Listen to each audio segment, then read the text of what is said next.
Hello students, कैसे हो आप। अल्कोहल, फिनोल्स और ईथर जो ऑर्गेनिक का हमारा जो ये चैप्टर है, जो यूनिट है, उसमें हम लास्ट जो सेशन था उसमें हमने जो reactions involving the cleavage of OH bond हमने ख़त्म किया हुआ था। उसमें हमने एस्टरिफिकेशन के बारे में काफ़ी अच्छी तरह से उसका इंफॉर्मेशन हमने लिया हुआ था। और आज हम नंबर 2 जो लेवल है, reactions involving the cleavage of COH bond, उसके बारे में हम आज शुरू करना चाहते हैं। So we know that in the case of alcohols, right? So alcohols always undergo a number of reactions involving the cleavage of COH bond. Once again, alcohols undergo a number of reactions involving the cleavage of COH bond, the COH bond, right? Okay, so in this type of the reactions, the order of the reactivity is tertiary, secondary and primary. However, phenols do not undergo the reactions involving the cleavage of COOH bond because phenols are more acidic than alcohols. We know that the phenols, in the case of phenols, so phenols are more acidic than alcohol. So they do not undergo protonation because they gives protonation readily, not this whole hydroxyl group, because we know that in the case of resonance or aromatization, this having a double bond characteristics, so it's hard to break this CO bond in the case of phenol. Now in this title we continue with our first reactions, is the reactions with the halogen acid or hydrogen halides. It's older because in the unit of haloalkane and haloarine we already studied this topic in a very deep manner. लेकिन क्या है कि इस chapter में भी दिया हुआ है, तो हमें इस चैप्टर में भी उसको पूरा इंटरेस्ट से पढ़ना पड़ेगा। और थोड़ा में उसके, क्योंकि उस समय क्या हुआ था कि हेलोआल्केन और हेलोएरिन का जो पॉइंट मैं समझा रहा था आपको कि because it's a preparations of haloalkane and haloarene from alcohol, today it's the chemical properties of alcohol. Now you have a deep knowledge about the SN1 and SN2 reactions, how if the stereo center is present in the molecule, what is Lucas test, what is Groove's test. तो हम इसके बारे में इस particularly point में हम उसका discussion करना चाहते हैं. Alcohols, mind well, these alcohols, not phenols, okay, reacts with halogen acid to form a haloalkanes or alkyl halides and water. So the reactivity of these reactions is like that: HI, HBr and HCl. Why the order of this halogen acid in this system, in this sequence? Because this is due to that there's a iodine minus is a better nucleophile. It's a better nucleophile than Br minus. So which is turned in better than chloride ion. So same way bromine is quite good as compared to the chloride ion. So the order of the reactivity of the halogen acid is like that: HI, HBr and HCl. Now what is the order of the alcohol? The order of the alcohol that we have to already discuss in upper portion is tertiary. It's tertiary, secondary and primary. Because in this case, if we cleavage between this C and OH bond, O is more electronegative, so this bonded pair or bonded electrons which can be attached with the oxygen, so definitely our carbon must be carb cation in nature, and we know that tertiary carb cation is more stable compared to the secondary, and secondary is more stable compared to the primary. So order of the alcohol is obey this tertiary, secondary and primary. Okay, now first reactions with the help of hydrochloric acid that we have to start. We know that in the case of CH3 CH2OH, when it reacts with hydrochloric acid, is gaseous in nature, and at that time we have required anhydrous ZnCl2 and some temperature is given. So it's a simple substitutions method: CH3 CH2 Cl and water. because there is a removal of OH from alcohol and removal of H from halogen acid like HCl. So we get because this ethanol is a primary in nature. This ethanol is primary in nature. When we got ethyl chloride or chloroethane, ethyl chloride or chloroethane. With hydrochloric acid, due to low reactivity, because hydrochloric acid is we know that in the case of HCl is the last in nature. HCl में क्या होता है कि chlorine का size है ना वो थोड़ा कम हो जाता है, तो कम होने की वजह से वो बेटर न्यूक्लियोफाइल की तरफ फील नहीं कर सकता है. दूसरा इसमें ये दिक्कत आ रही है कि इथेनॉल है, इसमें जो OH है जो से हम निकाल दे रहे हैं तो उसका प्राइमरी कार्बोकेटाइन लगेगा, तो दोनों तरफ से दिक्कत आ रही है. यहाँ पे प्राइमरी कार्बोकेटाइन की स्टेबिलिटी का प्रॉब्लम्स हमें दिखाई दे रहा है, और दूसरा हाइड्रोक्लोरिक एसिड के केस में उसको जो chlorine is not that much better nucleophile due to the smaller size compare to the HI and HBr. So इसकी वजह से क्या होगा कि जो प्राइमरी अल्कोहल है और जो सेकेंडरी अल्कोहल है वो हाइड्रोक्लोरिक एसिड के साथ थोड़ा अपने जो रिएक्शंस के लिए वो थोड़ी दिक्कत पेश कर रहा है. तो उसके लिए हमें क्या चाहिए कि ये जो रुकावट आ रही है ये दोनों के बीच में, तो उसको थोड़ा इजी करने के लिए we use a Lewis acid catalyst such as anhydrous zinc chloride. Okay, but in the case of tertiary alcohol, there is no requirement of anhydrous zinc chloride, because in the case of tertiary alcohol, so we know that so replacement of OH with the H is quite good because tertiary carbocation is quite stable. So in case of tertiary alcohol, they react readily with concentrated HCl even in the absence of a anhydrous ZnCl2. I think so आपको सब कुछ ये समझ में आ रहा है. फिर भी मैं ये इक्वेशन से वो आपके साथ शेयर कर रहा हूँ. जो ये सेकेंडरी अल्कोहल का इक्वेशन है, when it reacts with hydrochloric acid in gaseous, so same way it's required anhydrous ZnCl2, right? And the reactions, so from OH from alcohol and H from halogen acid, so we get a product is like that, CH3CHCH3Cl plus H2O. So it's a 2-chloropropane or isopropyl chloride, 2-chloropropane, and common name is isopropyl chloride. It's a 2-propane-2-ol. It's a propane-2-ol. If we conduct the reactions of tertiary alcohol, okay, so when we react the tertiary alcohol with hydrochloric acid, this hydrochloric acid is concentrated in acid. Here both HCl are gaseous in nature, while here there is some amount of water in this hydrochloric acid, and at a room temperature, no excessive temperature is required because it's a tertiary alcohol, and no anhydrous ZnCl to Lewis acid as a catalyst is required for these reactions, and we get a product CH3CH3CH3Cl plus H2O. Right, so it's a 2-chloro-2-methyl propane. It's a 2-methyl propane 2-ol. So it's a tertiary in nature. It's a secondary in nature. So the reactions of this primary and secondary with hydrochloric acid in presence of ZnCl2 is sometimes called as these two reactions is called as a Gru's reaction. Gru's, G-R.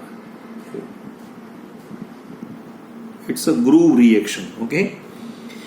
But with the help of HBr or with the help of HI, right? So like with HBr, like HCl, the reactions of primary alcohol with constant boiling HBr, 48% is carried out in presence of small amount of concentrated H2SO4, and we get a product is ethyl bromide. In same way, with the help of HI, at a constant boiling, a 57% concentration is required. So we get a this iodomethane. But in our textbook, they mostly talk about the halogen acid as a hydrochloric acid. And this test is also sometimes called as a Lucas test too. All this test is performed in the lab. It's called as a Lucas test. Lucas. What is Lucas test? So alcohols are soluble in Lucas reagent. Lucas reagent means concentrated hydrochloric acid and anhydrous ZnCl2, while their halides are immiscible and produce turbidity in the solution. So for example, in the case of this tertiary tertiary alcohols, this tertiary alcohol, so we get a turbidity. Okay, we get a turbidity, or sometimes it's a oily drops. इसमें क्या होगा, जैसे आप tertiary alcohol को hydrochloric acid के साथ room temperature के साथ आप जब रिएक्ट करते हैं तो ये जो प्रोडक्ट आती है वो टर्बिडिटी वो जनरेट करती है, यानी उसके जो सरफेस होती है उस पे ऑयली ड्रॉप्स है ना वो आ जाते हैं. Well in this case 2-chloropropan, सो क्या होता है उसमें सेकेंडरी अल्कोहल होता है तो ये थोड़ा मिल्की हो जाता है, मिल्की. और ये जो होता है जो रिएक्शन फर्स्ट तो होता ही नहीं है, राइट, लेकिन हम जैसे एनहाइड्रस ZnCl2 या ये कुछ यूज करते हैं तो ही रिएक्शन होता है. प्राइमरी अल्कोहल्स रूम टेम्परेचर पे रिएक्शंस होता नहीं है. सेकेंडरी का अगर रूम टेम्परेचर पे हम करेंगे तो उसका रिएक्शंस थोड़ा मिल्की हो जाएगा. तो जैसे हम लेबोरेटरी में इसका आइडेंटिफिकेशन या उसको कहते हैं उसको डिस्टिंग्विश कर सकते हैं कि whether our alcohol is primary और सेकेंडरी और tertiary in nature, because tertiary alcohol gives a fast as a turbidity on the surface of the solutions. In the case of secondary alcohol, now it after 5 minutes or 4-5 minutes it's become milky, so it's a secondary. And if the reaction mixture at a room temperature is clear, or there is so it means no reactions perform in the case of primary alcohol. So this test is called as an Lucas test, and this Lucas test, the purpose of the Lucas test is to identify whether the alcohol is primary, secondary or tertiary in nature. So this is all about the this halogen acid. Okay, after the halogen acid, our number 2 reactions, the reaction with phosphorus halide. ये जो topic हम पढ़ा रहे हैं अभी भी वो हमने हेलो अल्केन और हेलो एरिन में कंप्लीट कर लिया था. वो जो हेलो अल्केन और हेलो एरिन है उसमें हमने कहाँ पे लिया था, उसका प्रिपरेशन था ना. तो मैंने आपको कई बार बोला है कि किसी की प्रिपरेशन है वो किसी की केमिकल प्रॉपर्टीज होती है, यानी हम 2 बार ये जो टॉपिक है वो पढ़ेंगे. ठीक है. So reactions with phosphorus halides. So phosphorus halide, for example, phosphorus halide such as PCl3, PCl5, likewise PBr3, Pi3. Okay. So this Pi3 means that we have to made up with a P plus I2, same way P plus bromine. They reacts with the alcohols and to form a corresponding alkyl halides. For example, if I having a ROH when react with PCl5, so it gives a corresponding alkyl chloride plus POCl3, phosphorus oxychloride, and hydrochloric acid. Same way, if we take a PCl3 in place of PCl5, phosphorus trihalide, so we get a product is 3RCl, right, plus H3PO3. Either we have to take a X, so X is equal to either chlorine, bromine or iodine. So if I give the जैसे हम एक इसका इल्यूस्ट्रेशन देना चाहते हैं तो हम कैसे दे सकते हैं. This is ethanol. When the ethanol is react with PCl5, so it gives what? It gives CH3, CH2Cl. So there is a substitutions of hydroxyl group with halogen, and POCl3 plus hydrochloric acid is removed. Okay. Same way, if we perform the reactions of methanol, जैसे हम methanol के साथ ये reactions करना चाहते हैं PBr3 के साथ. PBr3 रेडी रेकनर न हो तो हम रेड फॉस्फोरस और ब्रोमीन के साथ उसका रिएक्शंस कराएंगे तो उसमें से इन सिचुएशन PBr3 वो डेवलप होगा. और ये PBr3 इसका हाइड्रोक्सिल ग्रुप का जो सब्स्टिट्यूशन से वो करके उसका क्या प्रोडक्ट बनाएगा, methyl bromide plus H3PO3. It's a phosphorous acid, right. In contrast हमने तभी भी ये जो टॉपिक है वो परफॉर्म किया हुआ था कि treatment of phenols with PCl5 gives a chlorobenzene but a very small amount. Why? Only 1% chlorobenzene. That we have to know that phenol do not undergo such a type of reactions where the cleavage of CO bond due to resonating process. सो ये जो हमने आपको दिखाया है वो तो एक प्रकार का जो रिवीजन है वही है। बुक में भी उसने 2 लाइन में ही समझा दिया है कि आप उसका रेफर करो, यूनिट 10 का, क्लास 12 में है। तो लेकिन हम जो है दोबारा उसका रिवीजन हो सके इसलिए वो पूरा इंटरेस्ट के साथ ही हम जा रहे हैं। यहाँ पे एक दिक्कत मेरी तरफ से या टेक्स्ट बुक की तरफ से मुझे दिखाई दे रही है। यहाँ पे जो उसने reactions involving cleavage of CO bond in alcohols में उसने डिहाइड्रेशंस का टॉपिक लिया हुआ है। बट कई बार ऐसा होता है, अच्छी रेफरेंस बुक ये बता रही है कि भाई no, it's a different topic, it's a different topic. Why it's a different topic? Because the topic three is like that, reactions involving the alcohol molecule as a whole.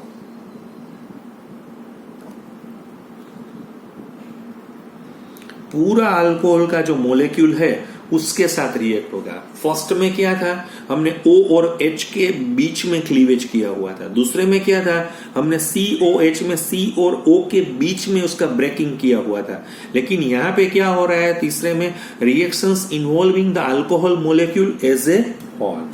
तो उसमें हमें ये पढ़ना है, ये टॉपिक हमें रेडी करना है कि डिहाइड्रेशन, ये भी हमने पूरा कर दिया है। आप एक बार सोचिए, ये जो डिहाइड्रेशन हम किसका करना चाहते हैं, अल्कोहल का, उसमें से क्या बनेगा, अल्कीन बनेगा। तो ये अल्कीन वाला टॉपिक हमने हाइड्रोकार्बन में जैसे अल्कीन का केमिकल प्रॉपर्टीज था उस समय हमने किया हुआ था, ये डिहाइड्रेशन है। सॉरी, अल्कीन का प्रिपरेशंस में हमने ये पूरा डाला हुआ था कि what is the dehydration. Simple है डिहाइड्रेशन, उसका मतलब ये हो रहा है कि पानी का जो मॉलिक्यूल है, वाटर मॉलिक्यूल है, वो पूरा वाटर एज अ मॉलिक्यूल निकल जाएगा। So it's called as an dehydrations. Dehydrations का मतलब है removal of a molecule of water, right? So dehydrations of alcohol can lead to the formations either alkenes or ethers.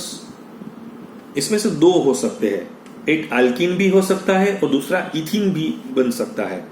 These dehydrations can be carried out either with the protonic acid such as concentrated H2SO4 or H3PO4, or sometimes we have to use such a type of catalyst like anhydrous ZnCl2 or alumina.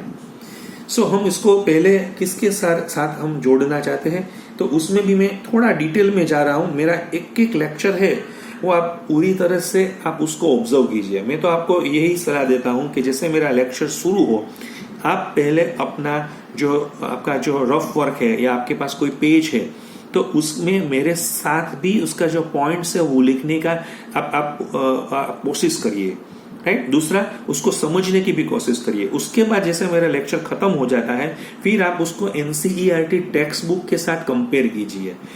तो मैंने थोड़ा details में इसलिए पढ़ा रहा हूं क्योंकि ऐसे NCERT की टेक्स्ट बुक में से जैसे डायरेक्ट कोई क्वेश्चन है वो JEE नीट में ऐसे नहीं होता है, लेकिन उसका जो फाउंडेशन है वो यहीं पे पड़ा हुआ होता है। तो मैं आपको पहला जो बता रहा हूं वो है with protonic acids. What is the meaning of protonic acid? The acids who contain protons means H+ वाले जो है वो protons होते हैं। इसको एसिड जैसे हम HCl बोल रहे हैं, H3PO4 बोल रहे हैं, H2SO4 बोल रहे हैं, तो वो प्रोटोनिक एसिड है, राइट? तो वो प्रोटोनिक एसिड में क्या हो रहा है, जैसे मैं एक आपको एग्जांपल कॉमन तरीके से बता रहा हूं। जैसे मेरे पास ये अल्कोहल है, right? If this alcohol, when it's react with in presence of acid and heat is required, so it's converted into C double bond C plus water. ये हो गया है, ये अल्कीन मेरा जो है प्रोडक्ट वो यहाँ पे बन गया हुआ है। जैसे हम इसका कोई एग्जाम्पल देना चाहते हैं, तो ये एग्जाम्पल मैं इस तरह से देना चाहता हूँ। तो ये एग्जाम्पल में हम क्या करेंगे कि जैसे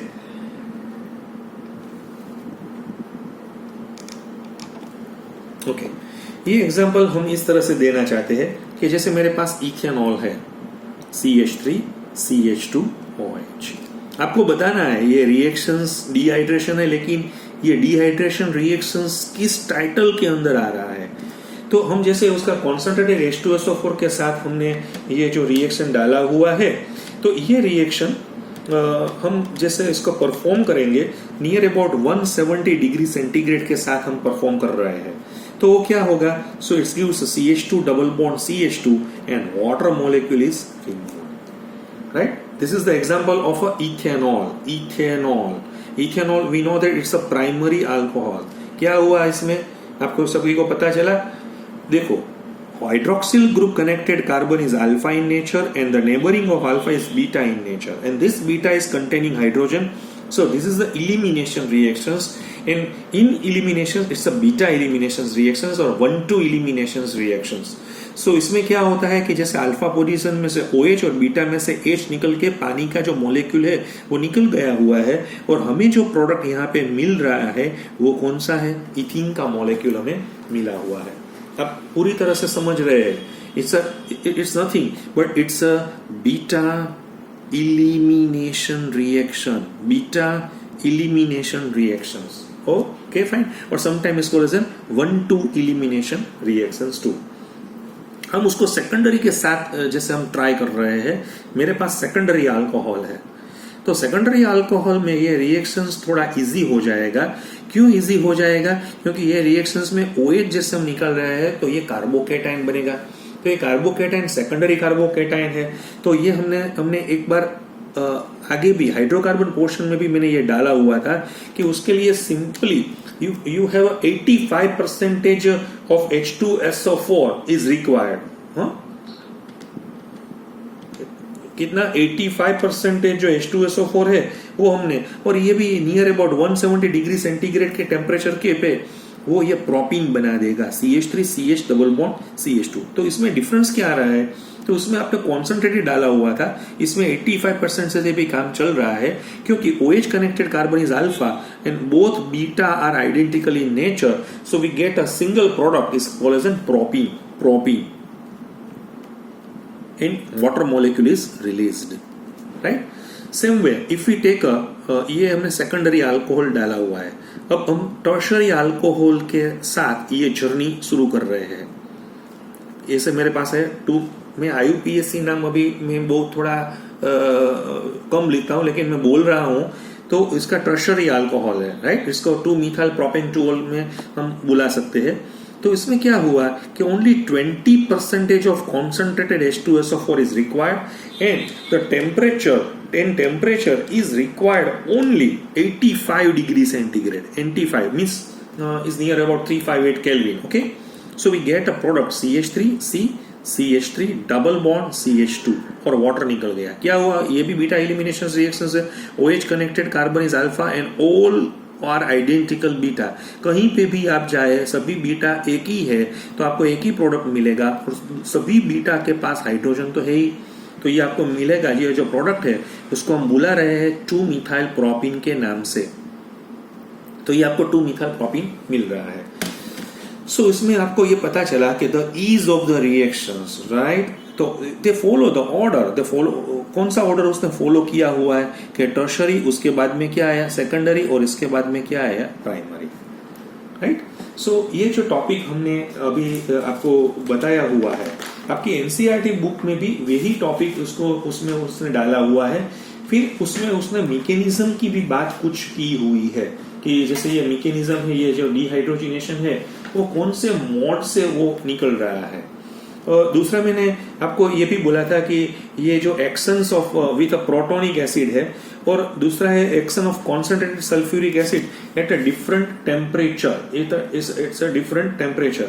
और दूसरा उसके साथ अब जैसे इसका मैकेनिज्म किसी को भी पढ़ना है और इसका मैकेनिज्म किसी को भी देखना है, तो ये होगा ना, जैसे मेरे पास इसका मैकेनिज्म, मैं इसको मैकेनिज्म के थ्रू जा रहा हूं। मैकेनिज्म में उसका स्टेप 1 क्या होगा, तो स्टेप 1 हम देख लेते हैं। जैसे मेरे पास इथेनॉल है CH3 CH2 OH, okay, so this ethanol when reacts with H+, okay, so it's a lone pair and this lone pair is attracted towards to the electron deficient species like H plus, so it's an electrophile.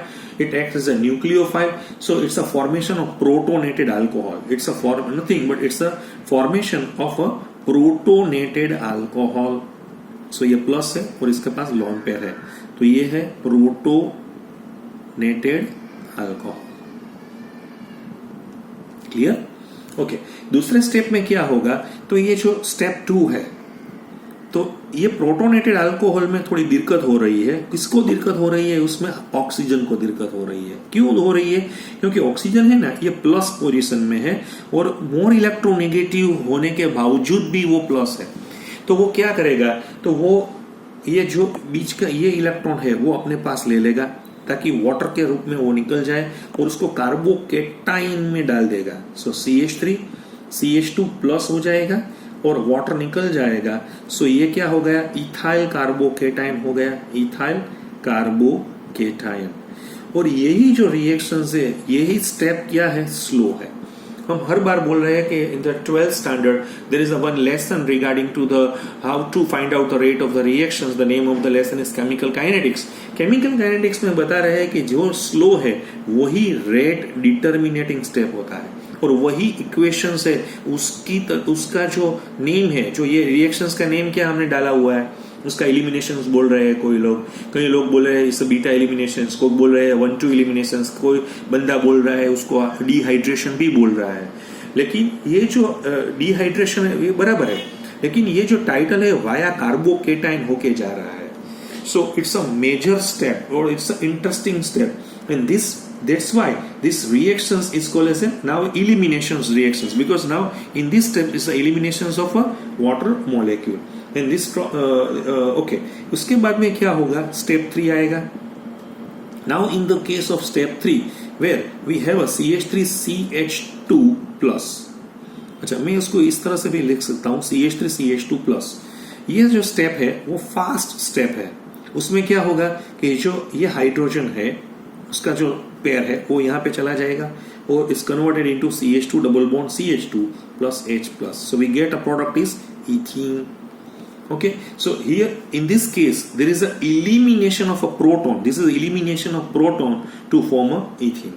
So the acid used in step 1, the acid used in step 1 is regenerated in step 3.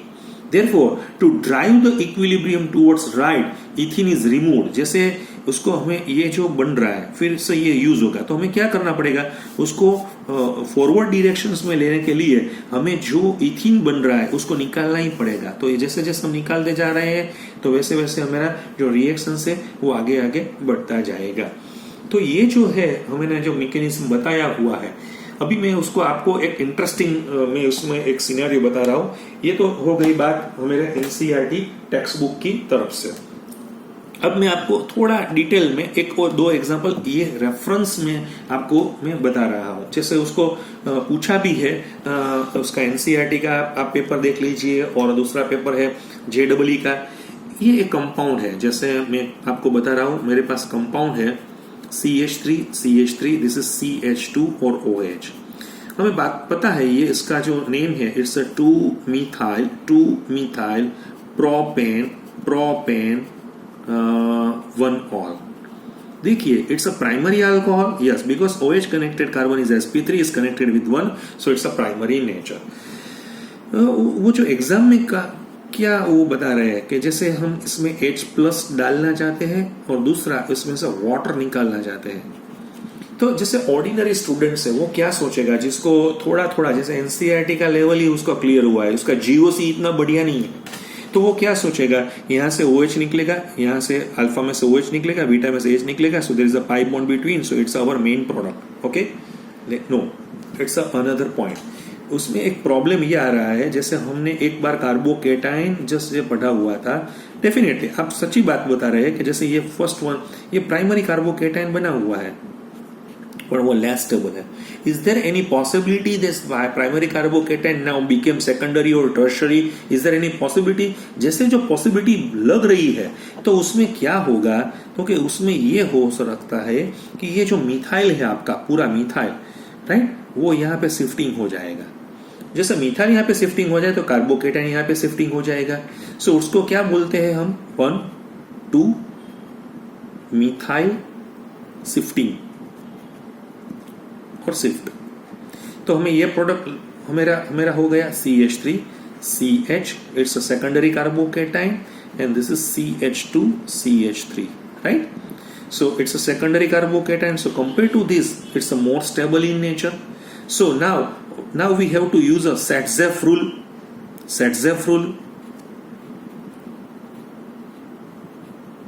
okay? जैसे हम इसका Satzef rule लगा रहे हैं तो उसमें से हमें प्रोडक्ट ये मिल जाएगा। So this is our major product, it's a butene। आपको समझ आ रहा है, इसमें ये जो स्टेप है वो बढ़िया स्टेप था और आपका प्रोडक्ट है। अगर कोई बंदा ऐसा कर रहा है कि यहाँ से OH निकालेगा, यहाँ से HA निकालेगा, तो उसका प्रोडक्ट आएगा 2 मिथाइल प्रोप 1, तो उसमें वो ऑप्शन डाला भी होगा, फर्स्ट ऑप्शन ही डाला होगा कि ताकि सभी बच्चे वहां पे निकल जाए। लेकिन हम GOC पढ़ के आए हैं, डिटेल में पढ़ के आए हैं, तो हमें तो ये गलती करनी ही नहीं है। आपको मालूम हो गया। मैं आपको दूसरा भी एक एग्जांपल आपको अच्छी तरह से बताना चाहता हूं। जैसे मैं एग्जांपल ये बताना चाहता हूं, CH3 C CH3 H CH OH CH3, हमें मालूम है उसका नाम क्या है, तो इसका नाम है 3 methyl butane two all. Okay, देखिए आप पहली नजर से देखिए, OH connected carbon is connected with 2, so it's a secondary in nature, हमें ये पता चल गया है। अभी हम इसमें क्या करना चाहते हैं कि इसमें पहले स्टेप में H+ और उसके बाद में हमें पानी निकाल देना चाहिए। जैसे कोई ऑर्डिनरी बंदा है वो क्या सोचेगा, OH connected carbon is alpha और इसका दोनों तरफ से बीटा है, लेकिन ये बीटा निकल जाएगा क्योंकि इसके पास तो हाइड्रोजन है, सॉरी इस तरफ से हाइड्रोजन है, निकल जाएगा, तो हमें ये प्रोडक्ट मिल जाएगा, ऐसा वो सोच रहे हैं। लेकिन क्या ऐसा हो रहा है, हमें ये देखना है। जैसे हम बता रहे हैं कि जैसे फर्स्ट स्टेप में हमने क्या हुआ, ये H है, okay fine, this is secondary carbocation, right? So is there any possibility this secondary carbocation is converted into tertiary carbocation? Yes, definitely. And this is called as an 1,2 hydride shift. ये hydride है, अगर ये यहाँ पे चला गया तो ये कार्बोकेटाइन यहाँ पे चला आएगा, राइट? तो क्या होगा, ये 1,2 शिफ्ट की वजह से, जैसे 1,2 हाइड्राइड शिफ्ट है, सॉरी 1,2 H- का शिफ्टिंग हमने किया हुआ है, तो उसकी वजह से हमें ये कंपाउंड मिल रहा है CH3 C प्लस CH3, ये है CH2 CH3। तो ये कौन सा टर्शरी कार्बोकेटाइन आ गया, और ये टर्शरी कार्बोकेटाइन में से जैसे हम उसका निकाल दे रहे हैं, कौन सा निकाल रहे हैं, H+। सेटजेफ रूल को हम यहां पे इंट्रोड्यूस कर रहे हैं, सेटजेफ, तो हमें प्रोडक्ट मिल जाएगा ये CH3 C double bond C CH3 CH3 और H। तो ये पॉइंट आपको बढ़िया तरह से समझना है। ये जो मैंने आपको दोनों कॉम्पिटिटिव एग्जाम के जो क्वेश्चंस इस पोर्शंस में से जो पूछा गया है वो मैंने यहाँ पे डाला हुआ है। आज यहीं तक हम स्टॉप करना चाहते हैं। उसके अगले लेक्चर में हम ऑक्सीडेशंस की थोड़ी फिनोमिना है वो भी हम डिटेल में करेंगे। अगर आपको कोई भी दिक्कत आ रही है, कुछ भी आपको अच्छी तरह से समझ नहीं आ रहा है, या आप कोई डाउट है, तो मुझे, मेरा नंबर भी आपके पास है, उसमें जो ग्रुप है उसमें भी मैंने डाला हुआ है, तो आप मुझे व्हाट्सअप भी कर सकते हैं। आप में से कई स्टूडेंट्स मुझे व्हाट्सअप भी कर रहे हैं, और मैं जैसे जैसे मुझे टाइम मिलता है तो मैं उसको क्विक रिस्पॉन्स देने की भी कोशिश कर रहा हूँ। Thank you very much.